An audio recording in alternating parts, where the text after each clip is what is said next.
सब जगह जाएंगे, डोरे धागे करवाएंगे, पीर फकीरों के वहां जाएंगे, मुल्ले मौलवियों के वहां जाएंगे, सब जगह जाएंगे, आराम से ले लेंगे, प्रसादी भी खा लेंगे, मान्यता भी कर लेंगे। शिरडी के साईं बाबा को बहुत लोग मानते हो, जिनके इतिहास को 100 साल अभी पूरे हुए ईस्वी सन 2018 में। ईस्वी सन 1918 में इन्होंने शिरडी में समाधि ली थी, ऐसा कहा जाता है। 100 साल इनकी समाधि को पूरे हुए। कई लोग इनको भगवान मानते हैं, कई लोग इनको चमत्कारिक देव मानते हैं, कई लोग इनको महापुरुष मानते हैं। वहां जाते हैं और मत्था टेकते हैं। जरा सुनिए ये कौन थे। मेरा दावा है, हिंदू हो या जैन हो, जो इनको मानते हैं, उन 100 में से 99 लोगों को भी ये पता नहीं है कि ये कौन थे। 99 लोगों को भी ये पता नहीं है कि ये कौन थे, कौन है, इन्हें क्यों लाया गया, ये 99 को पता नहीं। बेवकूफी की पराकाष्ठा देखो, जब पता नहीं और मानते हैं, पता नहीं और स्वीकार करते हैं, पता नहीं और पूछते हैं। बहरुद्दीन पिंडारी नाम का एक व्यक्ति था। ये अफगान से यहां आया था। ये पिंडारी जाति का था। ये मैं तब की बात कर रहा हूं जब औरंगजेब का खात्मा हो चुका था और मुगल साम्राज्य समाप्ति की ओर आगे बढ़ रहा था। धीरे धीरे मराठाओं ने अपना वर्चस्व जमा लिया था और वे हिंदू साम्राज्य की स्थापना के लिए बहुत मजबूती के साथ में आगे बढ़ चले थे। भारत के अंदर, भारतवर्ष के अंदर, अखंड हिंदुस्तान में जोरदार हिंदुत्व साम्राज्य का, हिंदू साम्राज्य का विस्तार होने जा रहा था। ये मैं तब की बात करता हूं। ये पिंडारी लोग लुटेरे हुआ करते थे। ये पूरी अफगान की जाति लूटने फाटने के लिए यहां पर आई थी। मुगलों के काल के अंदर इसने अच्छी खासी मात्रा में जगह जगह लूटपाट की थी। हिंदुओं को टारगेट बनाना, उन्हें लूटना, उनके पैसों को छीनना, उनकी बहन बेटियों को छेड़ना और पसंद आ जाए तो उनकी बहन बेटियों को उठा लेना, ऐसे इनके कर्तव्य हुआ करते थे। 1838 में इस बहरुद्दीन का माफ कीजिएगा, 1838 में इस बहरुद्दीन का जन्म हुआ और यह आगे बढ़ा। उसके बाद में एक फिल्म आई, वो हिंदी फिल्म थी। उस फिल्म को जगह जगह पर दिखाया गया षड्यंत्र के आधार पर। फिल्म में यह बताया गया, औरंगजेब के मरने के बाद पहली बार जब बोलने वाली फिल्में आई, पहली बार जब फिल्म आगे बढ़ी, वो ब्लैक एंड व्हाइट मूवी, जब फिल्मों का जमाना आया, तब यह बताया गया कि ये बहरुद्दीन पिंडारी तो बहुत अच्छा आदमी, और ये पिंडारी जाति के लोग तो देशभक्त हैं, देशद्रोही नहीं, ऐसा बताया गया। बावजूद इसके इस बहरुद्दीन ने जगह जगह डकैतियां करना, लूटना फाटना जारी रखा। बड़ी मात्रा में लोगों को तहस नहस करता रहा। इसने अपनी जिंदगी में कई सारी हिंदू महिलाओं के, कन्याओं के बलात्कार किए, कितना ही सारा नुकसान पहुंचाया। अंततः जब धीरे धीरे मराठा साम्राज्यों के सामने, उधर झांसी की रानी, झांसी के अंदर लक्ष्मीबाई लोहा ले रही थी, उस वक्त अंग्रेजों का आगमन हुआ। अंग्रेजों को यह बहरुद्दीन बहुत नागवार गुजरा। इन्होंने जैसे तैसे करके इस बहरुद्दीन को भगाने के लिए, पकड़ने के लिए खूब कोशिशें की। यह बहरुद्दीन बेस बदल करके भागता हुआ अहमदनगर आया, जिसे नगर कहा जाता है, महाराष्ट्र का बहुत बड़ा एक शहर है। अहमदनगर आया और सुनिए, इतिहास ये कहता है कि यह बहरुद्दीन पिंडारी अहमदनगर के अंदर एक वेश्या के घर रहा। उस वेश्या को अपना बना करके उसने वहीं पर अपना आशियाना बना लिया वेश्या के साथ। आगे जाकर उसने शादी की या नहीं की, इसका कोई सबूत नहीं। वेश्या के साथ रहते रहते 2 संतानों का जन्म हुआ। एक था लड़का जिसका नाम रखा गया चांद मियां। बहरुद्दीन ने अपने बेटे का नाम रखा चांद मियां। थोड़ा बड़ा हो जाने के बाद में बिना पढ़ाई लिखाए इस चांद मियां को अपनी डकैतियों में जासूसी के तौर पर बहरुद्दीन पिंडारी ने उपयोग करना प्रारंभ किया। जगह जगह ये चांद मियां, छोटा सा बालक, एक चद्दर लेकर के भिखारी के तौर पर फटे पुराने कपड़े पहन करके अलग अलग जगह पर बैठता, बाजारों में बैठता, आए गए माल की वगैरह बातमियां लेता, किसके घर में क्या आ रहा है जा रहा है ऐसी कोशिश करता, और समय समय पर कभी दिन में, 2 दिन में, 5 दिन में, 10 दिन में अपने पिताजी को, बहरुद्दीन को समाचार पहुंचाता कि आज इस घर में इतना माल आ रहा है या यहां इतना सामान आया है। और इस प्रकार डकैतियों का मामला आगे बढ़ता कि यहां कोई सुरक्षा के प्रबंध नहीं होते हैं, कोई पहरेदार नहीं होते हैं, ये चीज चलती रहती। अंततः परेशान होकर शंकाओं के आधार पर अंग्रेजों ने बहरुद्दीन को तो भगाया, आगे जाकर वो अफगान चला गया, उसकी मौत भी हो गई। चांद मियां, उसका बेटा, छिप छिप करके रहने लगा, बड़ा होता गया। एक दिन अंग्रेजों ने उसे पकड़ा, जेल की सलाखाओं के पीछे डाला।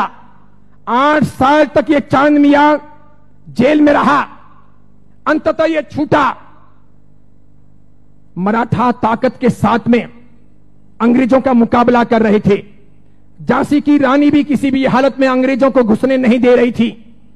अंग्रेजों को लोकल गुंडे चाहिए थे इन लोगों के सामने लड़ने और इनको परेशान करने के लिए।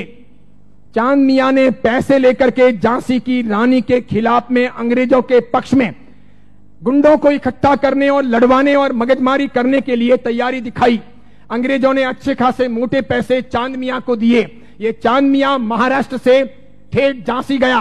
अंततः अंग्रेजों के हाथों झांसी की रानी लक्ष्मीबाई को मरवाने में इस चांद मियां की भी भूमिका रही। उसके मरने के बाद इन अंग्रेजों ने उस चांद मियां को नवाजा। कालांतर के अंदर एक नया नुस्खा अपनाने के लिए वो चांद मियां झांसी से आकर के शिरडी पहुंचा।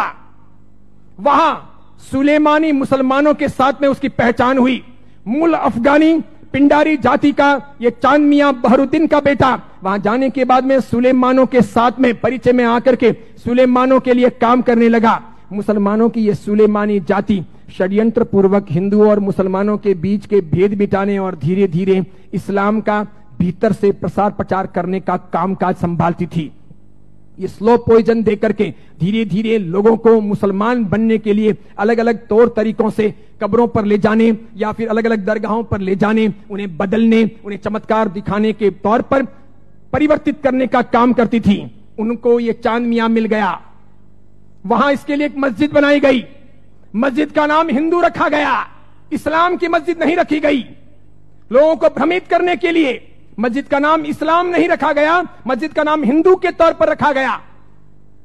इस इंसान ने अपनी जिंदगी में कभी कुछ काम किया हो, कोई साधना की हो, कोई धर्म चलाया हो, कोई धर्म ग्रंथ लिखा हो, कोई बहुत बड़ा व्यापक काम किया हो, ऐसा एक भी उल्लेख आज तक भारतीय इतिहास में नहीं है।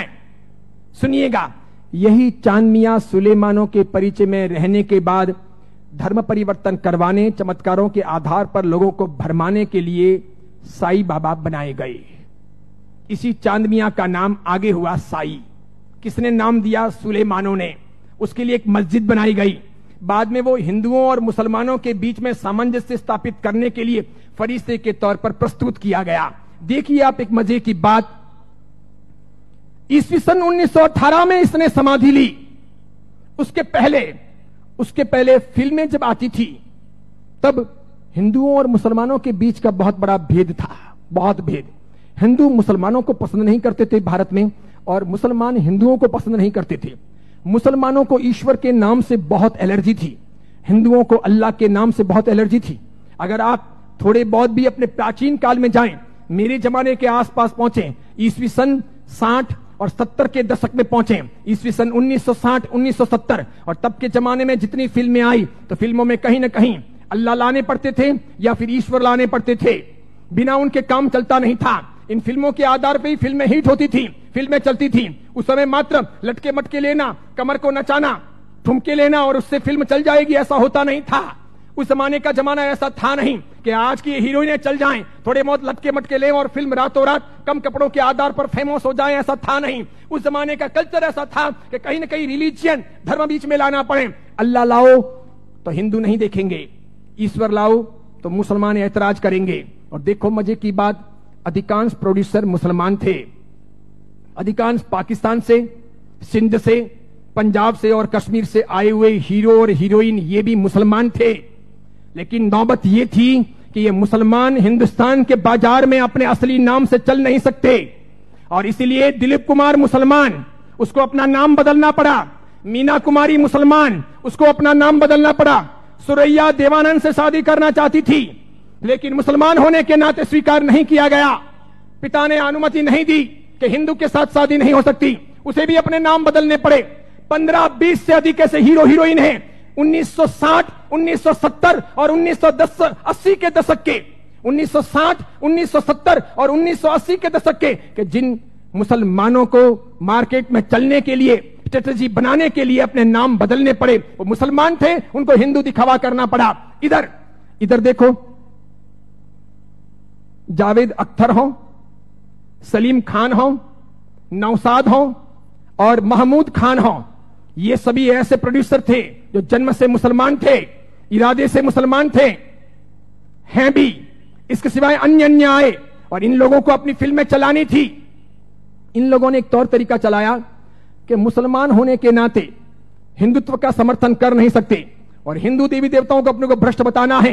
क्योंकि आप पुरानी फिल्में देखिए और आज की फिल्में देखिए, किसी भी अल्लाह को कभी गाली नहीं दी जाती, किसी मस्जिद के ऊपर सवाल नहीं किए जाते, कभी कुरान के बारे में कुछ बोला नहीं जाता। लेकिन हिंदू देवी देवताओं की फिल्मों में मजाक होगी।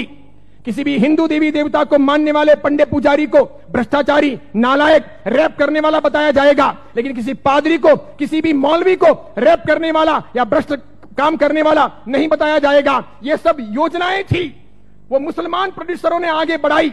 बढ़ाते बढ़ाते उन्होंने वहां बढ़ाई कि उन्होंने देखा कि किसको लाया जाए। तब उन लोगों को साईं बाबा को लाना ठीक लगा कि ये है तो मुसलमान लेकिन हिंदुओं के बीच में खप जाएगा, है मुसलमान हिंदुओं के बीच में बिक भी जाएगा, है मुसलमान हिंदू मुस्लिम के बीच में अपना रास्ता अच्छा सा तय करवा देगा। तो पहली आई 1977 में फिल्म अमर अकबर एंथोनी। ऋषि कपूर ने उसमें इस साईं बाबा के नाम पर एक लाजवाब गीत गाया, हाथों हाथ वो बिका। फिल्म बहुत चली, देखो आप, फिल्म हिट हुई, बाबा भी हिट हो गए। फिल्म हिट हुई, बाबा भी हिट हो गए। मुझे यह बताओ, साईं बाबा का कौन सा धर्म ग्रंथ है? उन्होंने अपनी जिंदगी में, ये चांद मियां ने जो 8 साल तक जेल रहे, पिताजी के लिए जासूसी का काम किया, अंग्रेजों के हाथों बिके, झांसी की रानी लक्ष्मीबाई को मरवाने में जिसकी भूमिका रही, मराठाओं को बदनाम करने के लिए उसने बहुत काम किया, मराठाओं के स्वाभिमान को तोड़ने के लिए उसने बहुत काम किए, बहुत काम किए। क्योंकि मराठा एकदम पक्के कट्टर हिंदुत्ववादी, उन्होंने ये मंजूर नहीं था, तो उनके स्वाभिमान को ठेस पहुंचाने के लिए उसने बहुत काम किए। और उस आदमी को रातों रात साईं बाबा बना दिया गया, महिमा मंडित कर दिया गया। कैसी जोरदार ये सेल्स पॉलिसी थी, हाथों हाथ बाजार में बिके। कैसे बिके कि जब पहली बार 1918 में इन्होंने समाधि ली, तो 1918, 1919, 1920, 1921, 1922 का ऑडिट देखिए, तो इनके शिरडी के साईं बाबा मंदिर का ऑडिट का आमदनी का स्रोत है 1800 रुपए, 2000 रुपए, 2500 रुपए, आखिर में है 3200 रुपए। 1918 से 1925 के बीच में 3200 रुपए की आमदनी वाले ये बाबा क्या हिट हुए, और पागलों की तरह हिंदुओं ने और जैनों ने कितना उनको हिट किया, कितने वो वहां गए, कितने मत्थे टेके और कितना पैसा बर्बाद किया कि आज शिरडी के साईं बाबा के मंदिर की वार्षिक आमदनी है 371 करोड़, 371 करोड़। वहां मुसलमान जाने वाले 5% भी नहीं, वहां जाने वाले मुसलमान 5% भी नहीं, और जाने वाले हिंदू और जैन 95%, पैसे खर्च करने वाले अधिकांश 95%। मुझे बताइए, हिंदू धर्म के कौन से ग्रंथ में इनके बारे में क्या लिखा है? उपनिषदों में, वेदों में, महाभारत में, रामायण में, उसके बाद के किसी साहित्य में कि कभी शिरडी के साईं बाबा होंगे या हुए हैं, या वो फरिश्ते हैं, वो कोई अवतारी हैं, वो कोई हिंदू देवी देवता हैं? बिल्कुल नहीं।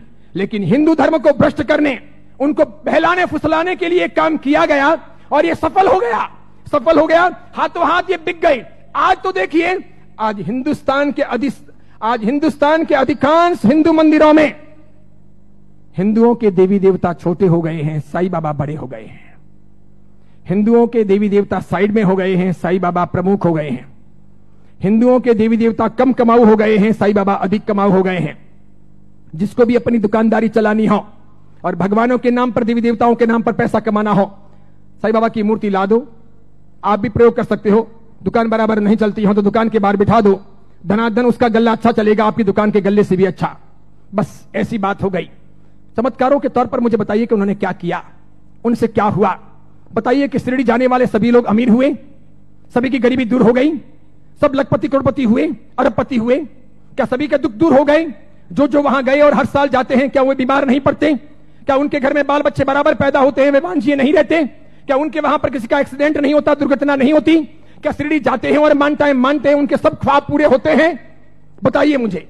और दूसरी बात, एक जैन परंपरा में जन्म लेकर, अरिहंत को मानकर, सुदेव सुगुरु सुधर्म के आधार पर चलकर आपको कौन सा दुख हुआ? कौन सी भीख मांगनी पड़ी? कौन सी तकलीफें हुई? अरे मजारों पर जाकर अगर बीमारियां दूर हो सकती थी, कब्रिस्तानों पर जाकर अगर बीमारियों से हम मुक्त हो सकते थे, या शिरडी के साईं बाबा के वहां पर मत्था टेक करके हम अपने रोगों से मुक्त हो सकते थे, तो फिर बड़े बड़े अस्पतालों के निर्माण की आवश्यकता क्या थी? बीमारियां जब मजारों पर और शिरडी के साईं बाबा के वहीं पर दूर हो जाएगी, तो फिर अस्पतालों की जरूरत क्या है? कितनी बड़ी मात्रा में हिंदुओं का शोषण हो रहा है।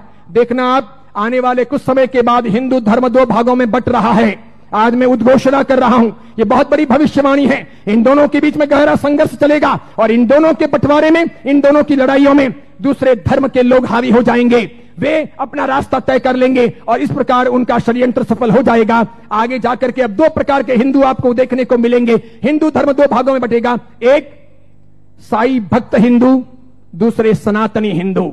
दो प्रकार के हिंदू आपको देखने को मिलेंगे। एक वे जो साईं बाबा को मानते हैं, दूसरे वे जो साईं बाबा को नहीं मानते हैं। कई सारे हिंदू पंडित पुजारी हैं, कई सारे हिंदू संत महात्मा हैं, उनको भी अक्ल नहीं है। वे भी शिरडी के साईं बाबा के वहां पर जाते हैं और उनको मानते हैं और उनके मंदिर बनाते हैं और उनकी पूजा करते हैं। उनको पता नहीं कि राम का इतिहास है, कृष्ण का इतिहास है, बजरंग बली का इतिहास है, महाभारत का इतिहास है, रामायण का इतिहास है, देवी देवताओं का इतिहास है। इनका कोई इतिहास नहीं।